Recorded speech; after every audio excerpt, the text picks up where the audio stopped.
Howdy friends, getting ready to fish some beautiful little inner city spot, but sometimes here's what you gotta walk through to get to some of these spots.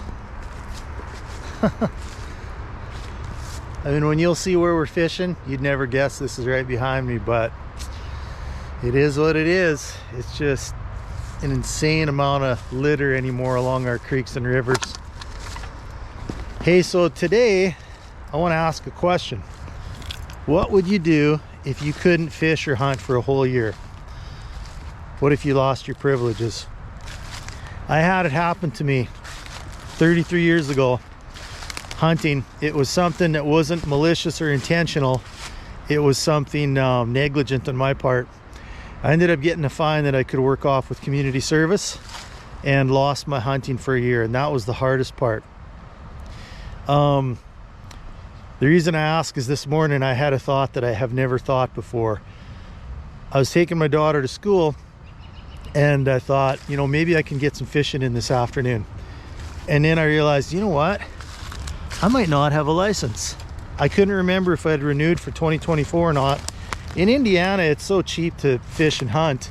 I know, you know, some people are like, oh, it's our God-given right, we shouldn't have to pay for it. Well, whatever, that's a whole nother conversation, but you know, squawking about it isn't going to change the fact that you got to have a hunting and fishing license. For how cheap it is here compared to a lot of other states, I mean, I think it's like 26 bucks for a yearly fishing license. That's nothing. So anyway, I've seen DNR more in the last year and a half here than I have in 25 years combined. And I met a couple conservation officers the other day at an Indiana Smallmouth Alliance event. They were great. They were young guys, they're avid outdoorsmen. The times I've been checked lately, they're always courteous, professional, nice, fun guys. Turns out my license was good, but it expired in a few days. So I bought my new one, and I just thought, you know, if I'd gone fishing a few days from now and forgot to get my license, I could have had a CO catch me and I would have had a fine or possibly lost my privileges just because of negligence or forgetfulness on my part. And I just thought, man, what if I couldn't fish for a year? That would be so hard. Like, fishing is it's more than just a hobby or pastime. It's such an important piece of my life. So I just wanted to, I guess, encourage or remind you, this isn't a scolding. It's just, you know, follow the laws, be mindful. It's easy to get lost in the moment. I get lost in the moment all the time. You know, you get into a good crappie bite, all of a sudden you realize, oh, I got 28 crappie instead of 25. Or you forget to renew your fishing license. So just remember to do that stuff. It's just a reminder to myself too, to enjoy the privilege and the resource we get to use. And you know, what would you do if you lost your fishing license for a year? That would be hard. I just never thought about it till today. So anyway, I renewed and I'm good to go. We're gonna see if some white bass or some crappie are in here. This isn't where I intended to go, but sometimes you just roll with what life gives you, right? So let's see if we can catch some fish. Thanks for coming along. Well, hey, I haven't fished here for a few years. I used to target smallmouth here a lot, but I think we'll target panfish today. I'm just using a little crappie magnet body, tiny little head. See if we can get it. Hey, right off the bat, first cast. Oh, fat little rock bass on the first cast. That's a beefy little guy. Pretty fish.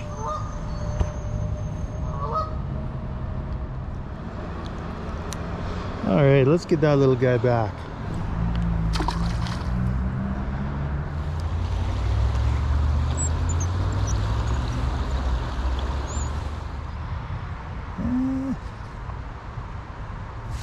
I don't know.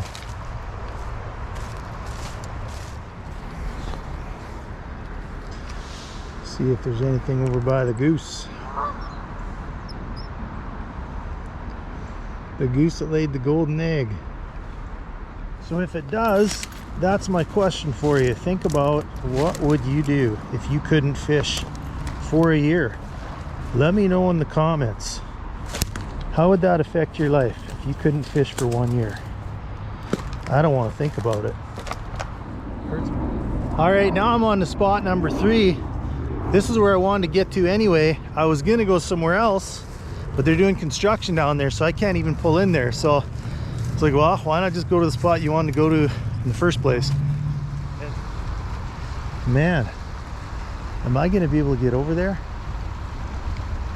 I should be able to. Now I gotta watch. If this thing gets underwater, that means they're letting water out of the reservoir. Then it means I gotta get out of here. You know what? This water's coming up. Dang it. My reel already is covered in water. Shoot. We might be getting shut down here, folks. This water's rising. It ain't gonna happen. It's gonna get dangerous here pretty soon. We gotta get out of here. We gotta skedaddle. Yep. I already got water in my waders. Whew. We barely made it. Look at that. That island's almost gone. That's going to be totally underwater in about 5 or 10 minutes.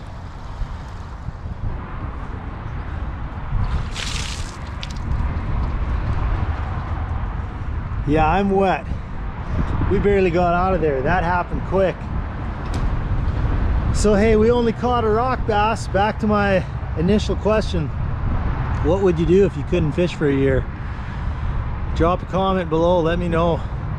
I've never thought about it till today, and it hurts my heart to think about it. I don't want to think about it. I hope I can keep fishing for a lot of years. It's just something I love so much, and I know a lot of you do too. So you can't catch them all the time, but at least we got out. So thanks for coming along. What would you do if you couldn't fish for a year? Hey, and if you made it this far, I want to give a shout out and thanks to my friends at No Worry Marketing. They put together a great website for me, and we've got a new merch store. It's TrueNorthOutdoorAdventures.com. Here's one of our hats that I like, and if you need any comfortable clothing or a cool coffee mug, get some stuff. Thanks.